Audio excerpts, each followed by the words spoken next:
세월을 넘어 브랜드가 된 오래된 가게들이 있습니다. 옛날에 이시영 부통령도 오셨고 네. 또 김도한 씨도 오셨고 내가 이제 이거 100년도 못 되고 가게 접으면은 큰일 나는구나. 때로는 오래된 가게에서 창업의 실마리를 풀어가기도 합니다. 서울 시내에 80년 된 건물이 많지 않잖아요. 그 건물을 그냥 방치하는 게 아니고 적극적으로 활용해서 우리에게도 반세기 동안, 길게는 100년 동안 사랑받아온 가게가 있습니다. 세월이 쌓여 역사가 되고 이제는 하나의 브랜드가 됐는데요. 오랜 시간 동안 사랑받아온 힘은 무엇일까요?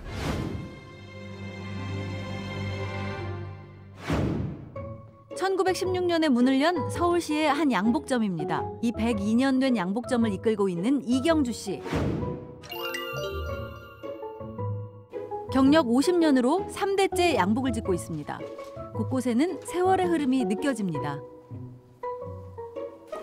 이제 뭐 대리매 이런 거지 오래된 거고 요것도 이거 진짜 오래된 거네요. 여기다가 숯을 넣는 거예요. 수출. 작은 물건 하나하나가 모두 양복점의 역사이고 이경주 씨 가족들이 걸어온 길입니다. 일제강점기에 사용했던 영수증도 있는데요. 경성 종로. 예, 와. 종로 보신각 근처에 처음 터를 잡은 창업주의자 할아버지 고 이부용 씨입니다. 그 다음은 아버지 이해주 씨입니다. 맞춤 양복이 인기를 끌었던 시절 직원만 200명이 넘고 개성과 함흥에 지점이 있었답니다. 기성복이 대중화되고 기계로 옷을 만드는 시대에도 손바느질을 이어오고 있는데요. 저고리 하나 하는데 이 바늘이 한 3만 번을 해야 이게 양복을 만들 수 있다. 얼마나 정성이 들어가는 그러니까 정성이죠. 걸까요? 하루 종일 하는 거죠. 하루 종일. 아침에 나와서 저녁까지 해도 완성이 안 돼요. 한 벌이 완성되려면 걸리는 시간은 2주 이상. 마디마다 있는 굳은 살은 영광의 상처이자 그의 자부심입니다.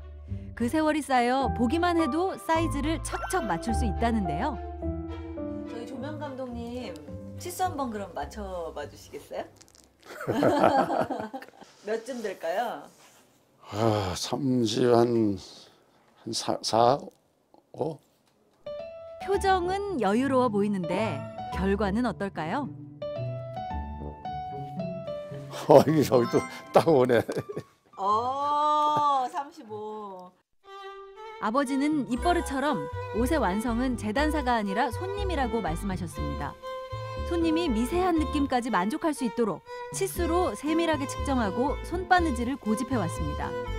손님을 향한 진심과 정성이 이경주 씨가 간직해온 가치입니다. 지성무식이라고 있어요. 사자성어가 있어요. 지성무식. 지성무식. 네, 지성무식. 네. 정성은 쉬지 않는다. 끝이 없다. 정성을 다하는데 끝이 없다. 쉬지 않는다. 그게 이제 옷도 마찬가지예요. 네. 정성을 들여서 해야 좋은 작품이 나온다. 네. 서울 서촌 먹자골목의 터줏대감인 이은자 할머니. 47년째 한자리를 지켜오고 있습니다. 들어와라! 왜 남자들이 섰냐 거기? 퉁명스러운 말투 속에 깊은 정이 담겨 있습니다. 다른 데는 항상 다 바뀌고 하는데 여긴 자리도 여기 항상 여기고 맛도 확실히 있어요. 네, 더 좋아요. 처음에는 무서웠는데 자주 오다 보니까 자주 오면 괜찮아요? 네. 할머니는 마음까지 듬뿍듬뿍 담아주는데요. 손님들의 발길을 이끄는 할머니의 속 깊은 정이 가게를 지탱하는 힘입니다. 계란 넣고 물 넣고 소금 넣고 밀가루 넣고 딱 4가지. 그러니까 이게 저기 튀김이 바삭바삭해요. 소박하지만 정직함이 담긴 맛을 내기 위해서 노력하고 있습니다. 할머니의 음식을 먹은 학생들이 직장인이 되고 결혼을 하고 그 아이들과 찾아오니 몸이 힘들어도 쉴 수가 없다죠. 먹자. 많이 준다고. 맛있다는 말 한마디가 그 어떤 칭찬보다도 듣기 좋습니다. 아직은 그만두고 싶은 생각은 없죠. 그냥 심 있는 때까지 해다가 저기 만나보시 어제 장사했는데 어찌 이게 돌아가실 때 그랬으면 좋겠어. 이런 오래된 가게를 보존하고 관광 콘텐츠로 활용하라는 지자체의 움직임이 늘고 있습니다. 서울시에서는 30년 이상 영업하거나 2대 이상 가업을 계승했거나 무형문화재로 지정된 39군데의 가게를 오래가게라는 브랜드로 선정했습니다. 젊은 친구들이 오래가게를 새롭게 알게 되고 많은 시민들이 오래가게를 계속 찾아서 실질적으로 그분들의 어떤 수입에도 도움이 되기를 기대합니다. 특히 다른 관광 자원이 많이 모여있는 종로와 을지로 일대부터 추진했는데요. 100년이 넘은 한반도 최초의 필방입니다. 은은한 묵향이 느껴지는 듯하죠? 대를 이어 두드려온 방자요기 공장까지 서울 도심이 품고 있는 오래된 멋을 느낄 수가 있습니다. 그런가 하면 최근 오래된 가게에서 창업시장의 답을 찾는 분들도 있습니다. 조선시대 서울의 중심지였던 경복궁. 역사가 서려 있는 담장을 따라 걷다 보면 오래된 건물을 세 단장한 게스트하우스가 있습니다. 작년 7월에 문을 열었는데요. 되게 좋았네. 경복궁이 한눈에 보이고요. 멀리 여행을 가지 않아도 서울 도심 한복판에서 아름다운 풍경과 여유를 즐길 수 있어 젊은이들 사이에서 인기가 있습니다. 인스타그램에서 자주 봤어요. 보통 이 창문 배경으로 많이들 찍으시더라고요. 현대적인 분위기와 예스러운 정취를 만끽할 수 있는 것이 경쟁력입니다. 지하로 내려가면 서점이 있는데요. 근대문학부터 예술서적, 야생화 관련 서적 등 다양한 장르의 책이 있습니다. 밤이면 술을 마실 수도 있다죠. 바닥에는 특별한 비밀이 있습니다. 보수하다 발견된 조선시대 집터가 그대로 보존돼 있습니다. 최대한 손대지 않았답니다. 원래 이곳엔 1936년부터 2004년까지 약 70년을 운영했던 여관이 있었습니다. 사실 저는 여관인지도 몰랐는데 천장에서 이제 비가 새가지고 그걸 고치는 과정에 천장을 뜯어봤더니 이 집이 보통 예사로운 집이 아니다. 알고 보니 우리에게도 유명한 서정주, 김동리, 김달진 등이 모여 만든 문학 동인지인 시인부락을 탄생시킨 사랑방이기도 했습니다. 역사적인 가치가 있다고 판단해 건물을 허물고 새로 지으려던 계획을 바꿔서 있는 그대로를 활용하기로 했습니다. 80년이 넘은 여관 건물이라는 희소성 때문에 지금까지 18만 명이 방문했고 특히 카페와 서점, 숙박시설이 문을 열면서 매출이 큰 폭으로 오르고 있습니다. 손님들의 반응도 날로 뜨거워지고 있는데요. 되게 모던한 느낌이랑 전통적인 게 같이 있다는 게 재밌네요.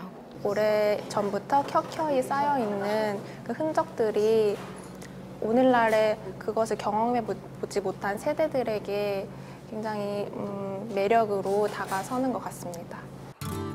80년이 넘은 여관의 역사는 새롭게 쌓여가고 있습니다. 어떤 사람은 딱 들어보고 귀신 나올 것 같아서 도망가는 사람도 있고 어떤 사람은 아니 도대체 서울에 어떻게 이런 데가 남아있을 수 있냐고 해서 굉장히 좋아하는 사람들도 있고 해서 저 건물이 저렇게 서 있는 자체가 저는 하나의 메시지라고 생각합니다. 작년 10월 말 기준 자영업자는 573만 명으로 해마다 늘고 있습니다. 창업시장은 비어있는 공간을 찾아 골목 깊숙이 상권을 확장하고 있습니다. 최근에는 일반인들의 발길이 적은 인쇄골목에도 가게들이 생기고 있는데요. 포장용품이 가득한 방산시장은 각종 인쇄물과 포장지를 판매하는 유명한 인쇄골목이었습니다. 집에서는 빈손 들고 나와도 저녁에 집에 들어갈 적에는 지가 주머니에 돈이 좀 빵빵해가 들어갔었죠. 왁작지근하는 그런 느낌이 있었는데 지금은 사실 옛날 비교해서는 좀 그렇게까지는 아닌 것 같아요. 잘 나가던 시절만큼은 못해도 지금도 하루 종일 분주한데요. 상인들이 아니면 잘 모르는 골목에 작년 11월 수상한 가게가 문을 열었습니다. 잉크 냄새가 풍기는 이곳은 인쇄 공장을 개조해 만든 카페입니다. 지도 키고 한참 돌다가 왔어요. 뭔가 정돈 안 된 느낌이 딴 카페랑 다른 느낌을 줘갖고 신선해서. 솔직히 카페에 가는 거는 커피 맛은 다 거기서 거긴 것 같고 분위기가 가장 중요한 것 같아요. 여기서만 즐길 수 있는 색다름을 찾아 길을 헤매는 불편함도 감수하는 손님들을 잡기 위해 20년도 더 된 인쇄기에서 떼어낸 부품으로 벽을 장식하고 인쇄소에 있던 크고 작은 물건들도 인테리어에 활용했습니다.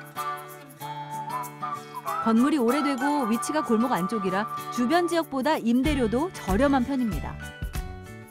한 5m 정도만 나가면은 메인 거리는 이제 한 권리금 한 3억 정도에 보증금 3천 정도 나오는데 저희는 권리금은 없고 그냥 보증금만 내고 들어온 걸로 알고. 최근 방산시장으로 포장재료나 천연비누, 향초 재료 등을 사러 오는 젊은이들이 많아진 것도 이 골목에서 창업하게 된 이유랍니다. 오래된 것들을 보존하고 업사이클링하는 방향으로 가면서 시간이라고 하는 희소성을 가지고 있기 때문에 많은 사람들한테 감성적으로 접근하고 아날로그적인 요소로 인기를 얻고 있습니다. 그러나 골목이 유명해진다는 것이 작은 가게를 운영하는 이들에게 좋은 것만은 아닙니다. 인기가 올라가는 만큼 젠트리피케이션 현상이 일어날 수도 있기 때문인데요. 상권이 유명해지면서 일대의 임대료가 비싸지고 기존에 있던 세입자가 밀려나는 현상을 말합니다. 실제로 을지로 일대의 골목을 중심으로 창업을 하는 젊은이들이 늘고 있어서 부동산 시세도 들썩이고 있는데요. 지금 1층에서 지금 나온 물건은 거의 다 소진된 상태고요. 현재는요. 임야도로 찾고 있는데 아직까지는 현재는 지금 공실은 없는 상태입니다. 이에 정부도 임대차 보호법을 개정해 임대료 상승에 대응하기 시작했습니다.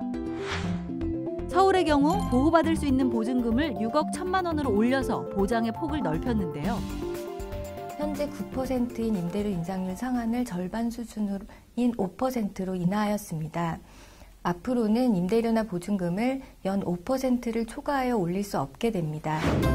전체 소상공인의 95%가 해당되며 지금보다 3만 7천 명 정도가 추가 혜택을 누릴 것으로 보고 있습니다. 작은 가게들은 이미 포화 상태인 카페 시장에서 살아남기 위해 메뉴에도 심혈을 기울입니다. 마치 검은 잉크를 풀어놓은 듯한 비주얼의 아포가토 커피인데요.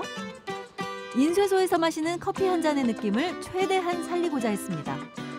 솔직히 지금도 1층에서는 약간의 기름 냄새가 나긴 해요. 손님들이 처음에 찾아왔을 때 그런 냄새가 더 저희한테 아이덴티티를 더 주어지지 않을까라는 생각을 해서 건물 전체에 배어있는 기름과 잉크 냄새를 없애려고 한 달 넘게 청소에 매달렸는데 지금은 오히려 이 냄새가 인쇄소 카페를 상징하고 있습니다. 돈으로 살 수 없는 시간과 희소성으로 무장한 오래된 가게들의 활약이 앞으로도 이어질 전망입니다.